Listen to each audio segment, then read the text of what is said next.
You have entered the outlet. Welcome to the outlet. Where tech and entertainment connect. I want to talk about focus. Where we spotlight blacks in technology, engineering, and mathematics. It's the real deal. Our entrepreneurs. You ready? Tech and entertainment news. Doing my own talk show. The entertainment industry. Behind the scenes and all things in between. And it's nothing but the truth. Get ready to be enlightened. Get inspired.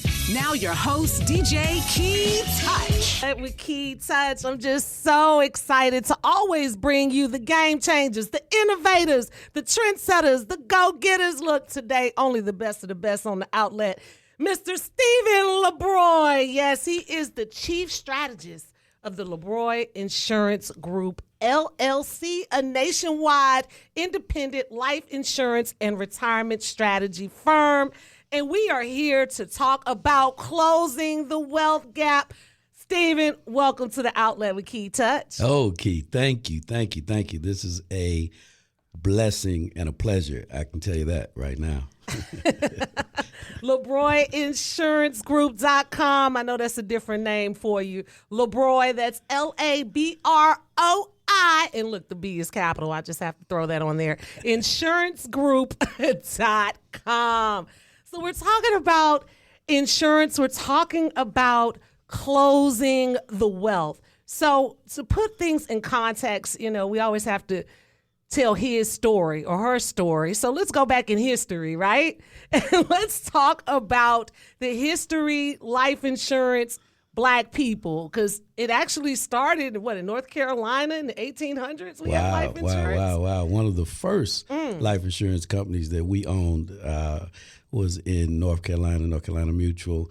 Most people will know also Atlanta Life. And there were people around the country that decided that we had to have our own companies because of Jim Crow and other issues that were at that time. And we had to insure each other and our farms, our businesses, all those things during Tulsa. You know, we can talk about it now.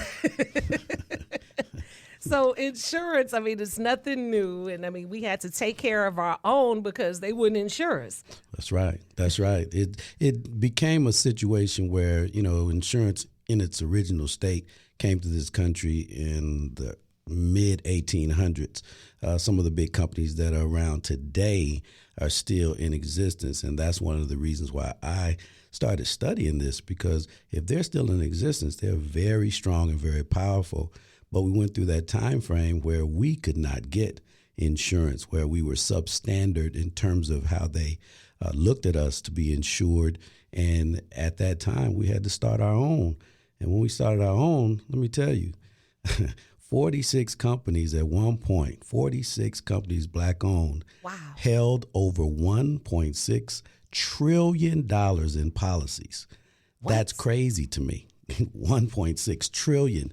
So if those policies would have continued to move forward, my God, look at the wealth in our families. Wow. Again, we are starting the series, Closing the Wealth Gap. And this isn't even new for us as Black people. Now, one thing is that we want to understand what we're talking about when we talked about insurance, because Steven just mentioned, you know, 100 years ago and more, we were looking at insuring our property, our farms, our businesses, and of course, our people. Yes. Because a lot of times people think about insurance and they automatically think life insurance. We prepare for somebody's funeral. Yes. But that's not the case. So let's go a little further with this. Okay. So I'm familiar with pre-needs as well, right? So explain to me the difference between like pre-needs and life insurance. Well, when you talk about pre-needs, you're really talking about funerals. You're talking about getting insurance policies in place for that. What we like to talk about is living insurance. Ooh. Insurance policy can be put on babies 15 days old. Ooh. And it's just the strategy of it all. You know, it's based on age and health, and that's the youngest they can begin this process. So if we wait until it's pre-needs for, end of life, then we're really not benefiting and really not putting in life insurance in its proper perspective. It says life for a reason. It's for life. It's for life. It's for life. So I'm glad you took the moment to break that down for us. So let's get more into life insurance. Life insurance. Look, LaBroi Insurance Group.com. Selling insurance by itself does not help. That's something you told me. Well, yeah, you got to break it down. I like to break this thing down and say it's not a product, it's a contract. Ooh. It's a contract. So a lot of us call it policies, but it's a contract. It's a contract that lasts literally to age 121. And that was extended because life expectancy for actuarial scientists extended it to 121. The idea around this contract is, what do you put in it versus what you get out of it? So if we know what to ask for in this contract, then we can benefit from it while we're living and not just be a policy or a contract or not just be a product. It can actually help our families, help our children go to college. It can actually help us make major purchases. We can actually borrow money from it for our businesses. I mean, an array of strategies. Why we call ourselves a strategy firm is that we want to help you come up with goals to use that life insurance policy while you're living. Using the life insurance policy while you're living. And one thing that I like that you just said is this a contract. It's a contract. Quit thinking of it as a policy. It's a contract. Because when I think of contracts, I think of money. Yes. So it's a contract. Yes. I always say life insurance equals money. Because it does. If you got $1 million policy, somebody's going to get $1 million based on the terms of the contract. If you got, a $10 million policy, it works the same. But we have to know what to negotiate or what to ask for in this contract. We have to not just be thinking of it in terms of two particular areas of the contract. How much does it cost and how much will my kids get? We have to think about all the terms in the middle of it. There's so many other areas that we can influence in this contract that we can anticipate in our lives to be able to use it. And it makes it more palatable. It makes it easy. It makes it even the thought of it being an asset versus a bill. See, I get a lot of clients that look at it like it's another bill. It's not. It's an asset. It goes right along with our rental properties. It goes right along with our stocks and bonds. It's an asset.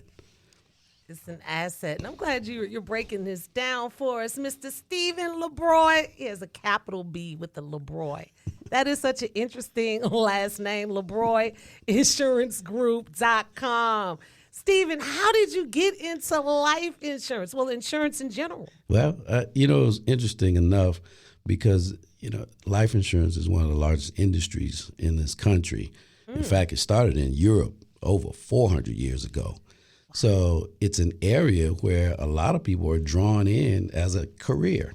And they tell you everybody needs insurance. You can sell anybody life insurance. Everybody needs insurance. So it made sense to try to go into it because it's a way of making money.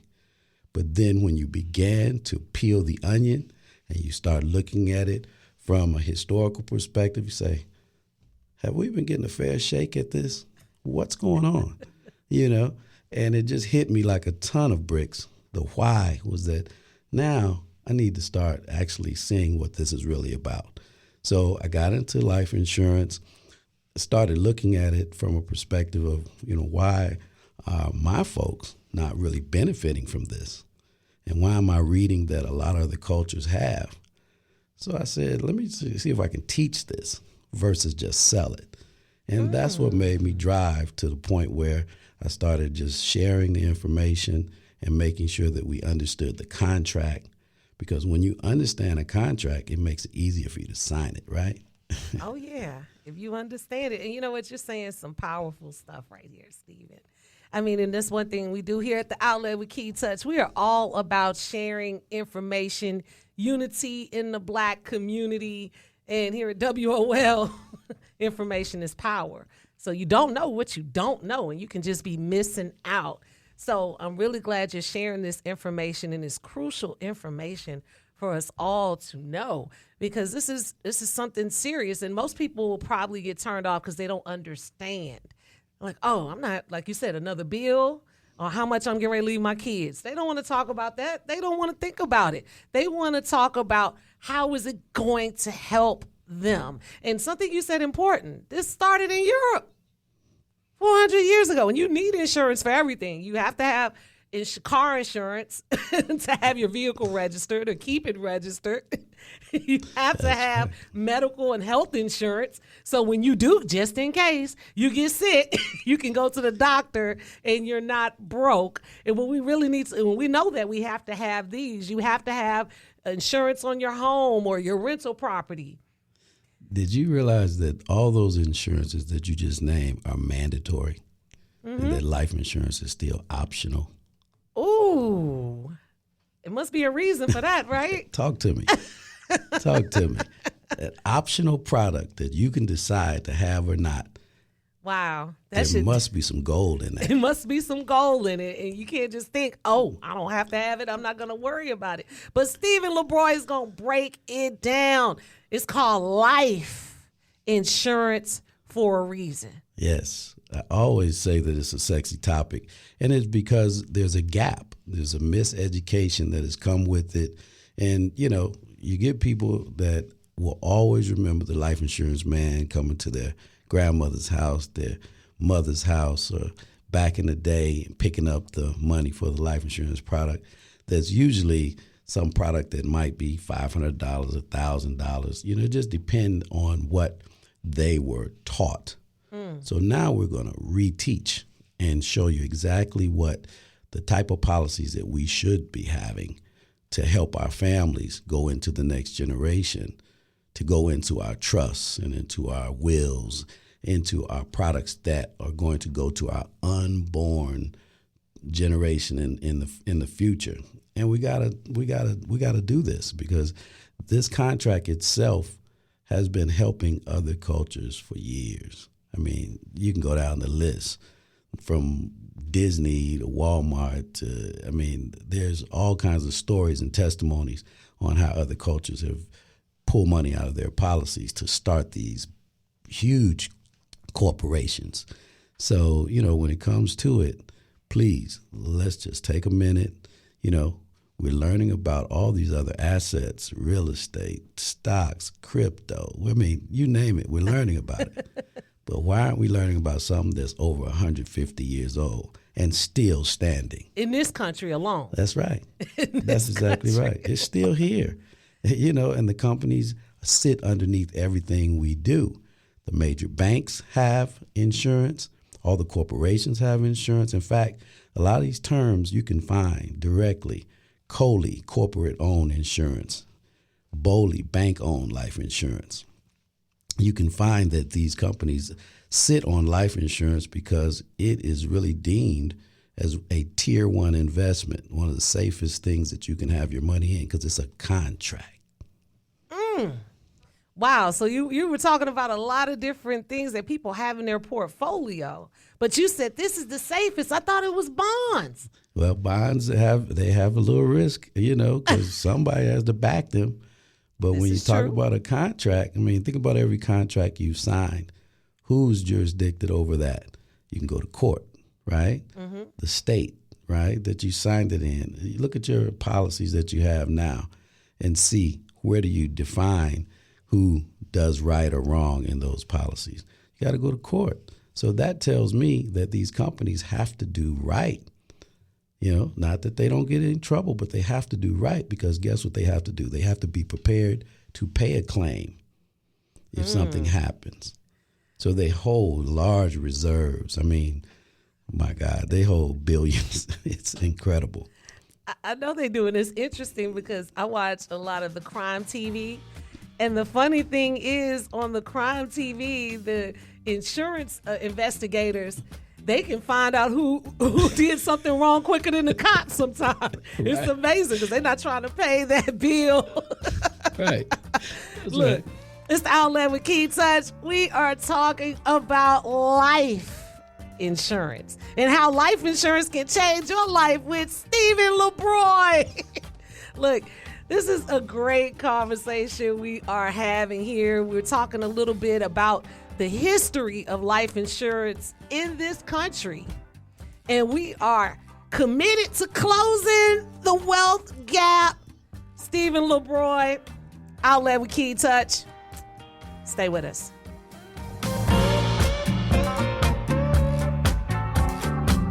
Welcome back to the Outlet with Kei-Touch. I am here talking to Steven LaBroi, Chief Strategist of the LaBroi Insurance Company Group LLC.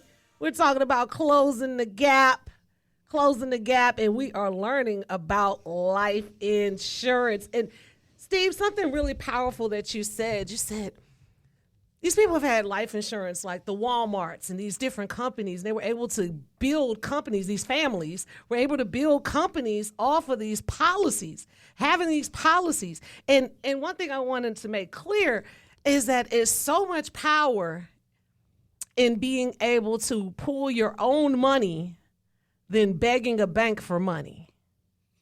I mean, you're right on. The whole idea is being preparation for the things that you want to do with your family. So as you put money in your own bank, so to speak, you put money in your policies, you control that and you leverage that because it's an asset. Most of the other assets, you're putting money into a product that is, somewhat difficult to get the money out of. But if you're able to put it in the policy properly, then in any economy, the insurance company will allow you to pull money out and you can do things with it. I mean, in the pandemic, clients that had insurance with cash value in it could pull money out. So, we have to think about life as a long-term perspective. And what we're going to do is be prepared for the ups, the downs. And life insurance policies have been sitting there and, there's a blueprint, There's a blueprint. Do you have a copy of the blueprint, Steven? Ooh, I got a copy. Ooh. I got a copy. Copy of the blueprint to learn about this. And again, Steven is passionate about making sure we, Black people, do not get left behind. We, Black people, are the ones who are not taking advantage of life insurance, utilizing life insurance because it's optional. Wow.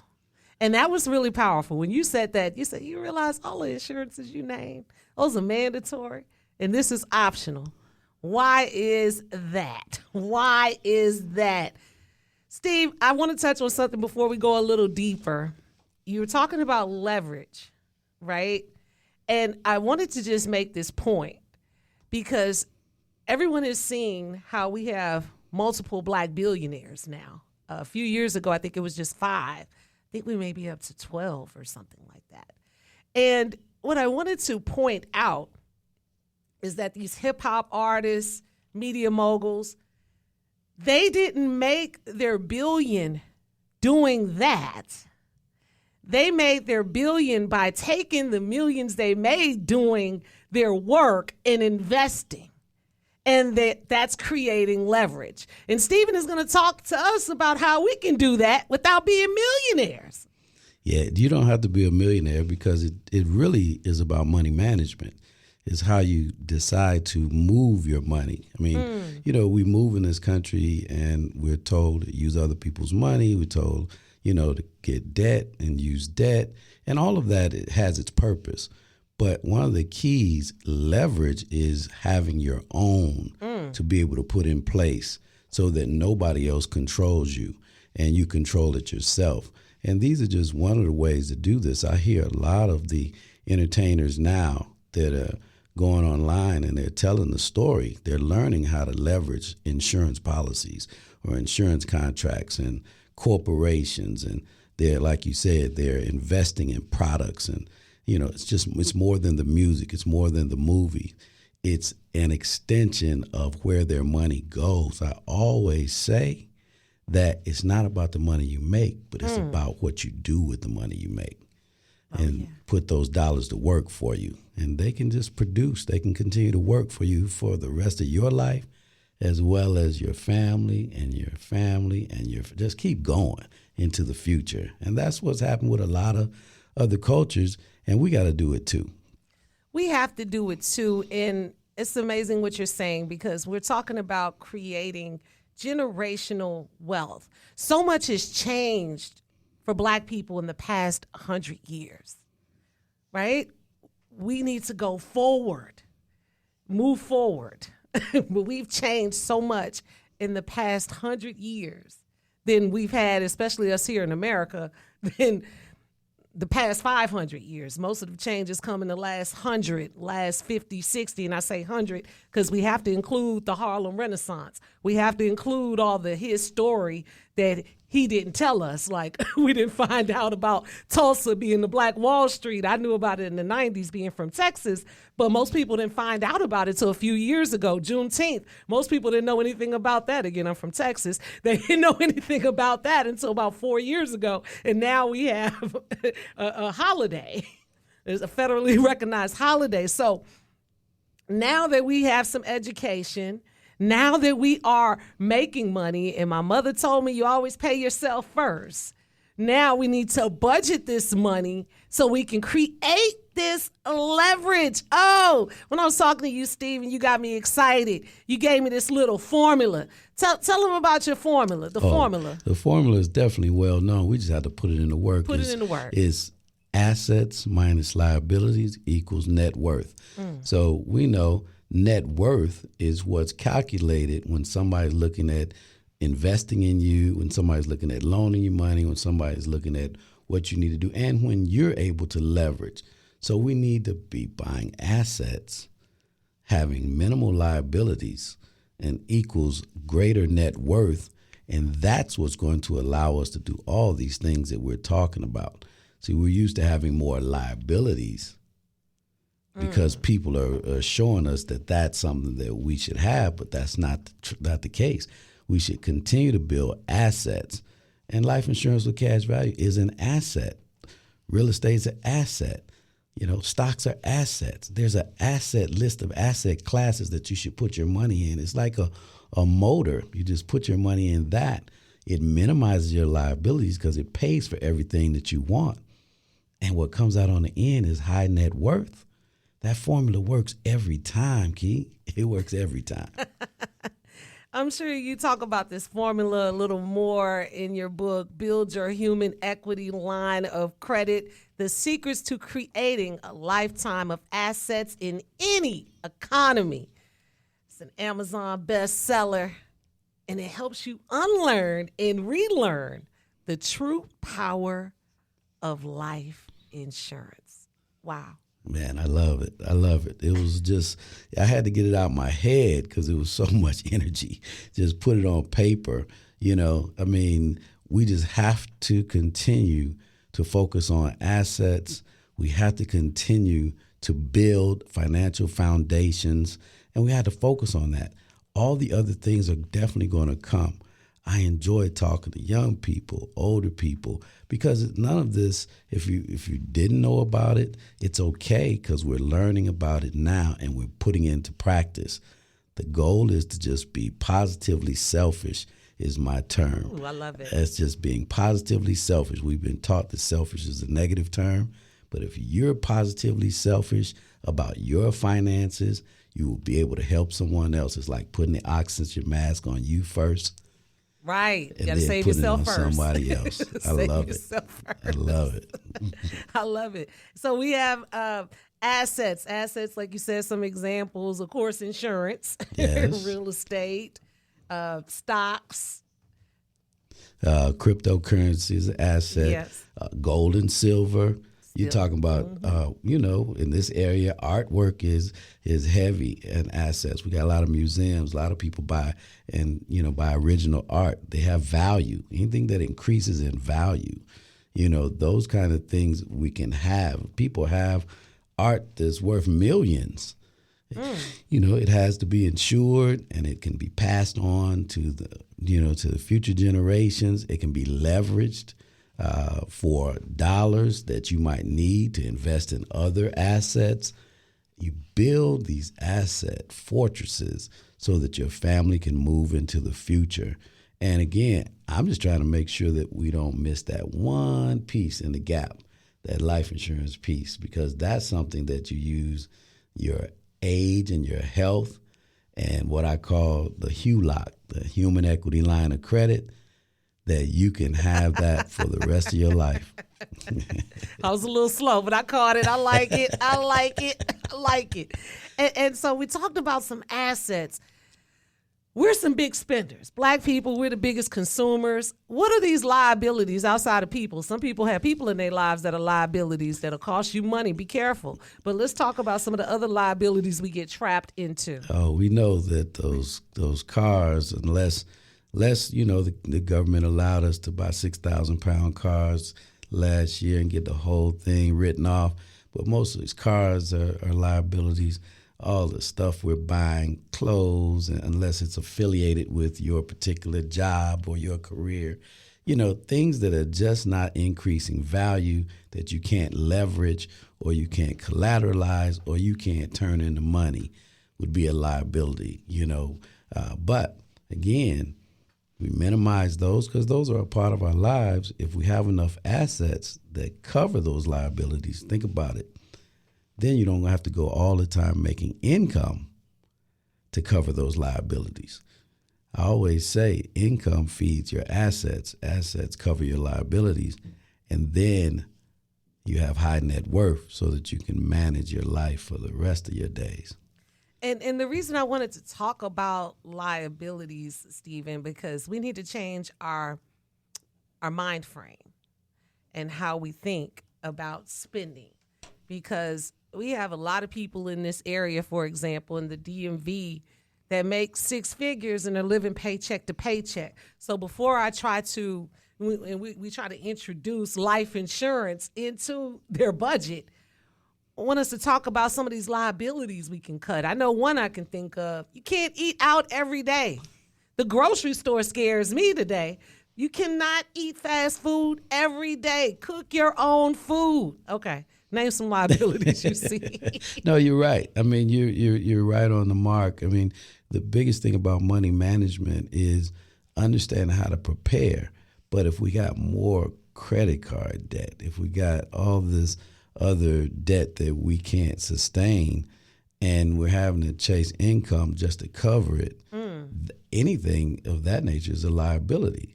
So that, if we can turn that around and create the ability to cover those, I mean, that's what we do. We also help you eliminate debt because, see, a lot of times it's about habits, and those liabilities that we purchase come from habits that we've attained over our lifetime. So we got to change, unlearn, then relearn. It's a way of living. We're not going to miss the things that we like. In fact, sometimes I tell people, you can have anything you want. You just can't have everything. Say that again for him, Steven. You can have in life anything you want. You just can't have everything. And to me, that's powerful, because that doesn't mean you can't switch up and buy and get something else later.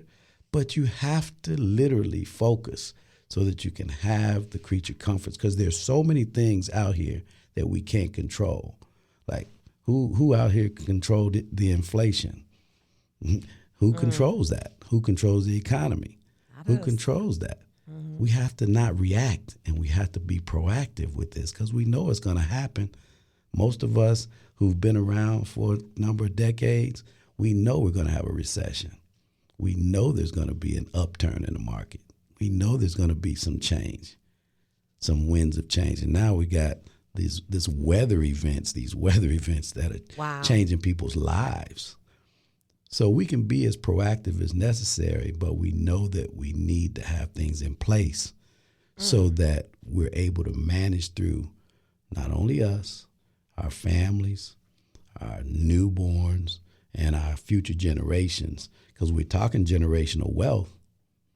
The key is, are we practicing generational wealth? We're talking about it. He say, be about it. Quit talking about it. Be about it. I love it. I love it. Steven LaBroi, Chief Strategist, LaBroi Insurance Group, LaBroiInsuranceGroup.com. This is just the beginning because we have to break this down. We had a chance to talk about the history of black insurance companies in this country. And that is one thing I just have to point out. So many things happened as a result of the civil rights movement. Prior to the civil rights movement, we had no choice but to go with black businesses, black companies, black doctors, black lawyers, because we weren't served by anyone else. And some of this entrepreneurship has been lost, and we're regaining, reclaiming, closing the gap. Steven LaBroi, your final comment. Well, I love this forum, and I love what you're doing, and I just really want to make sure that people stay focused because the information is available, and people that are teaching is who you should seek. People that are making sure they share the knowledge is who you should seek out. You know, don't just be sold. Make sure you're told. He said, don't be sold. Make sure you're told. Thank you so much. Check out Steven LaBroi Insurance Group.com. LaBroi, LABROI InsuranceGroup.com. Because you know, Steven, they were trying to figure out how to spell your name. All right. I love it. Thank you so much, Steve. Thank you. Thank you, dear. I appreciate it. Yes. It's the Outlet with Kei-Touch. Stay with us.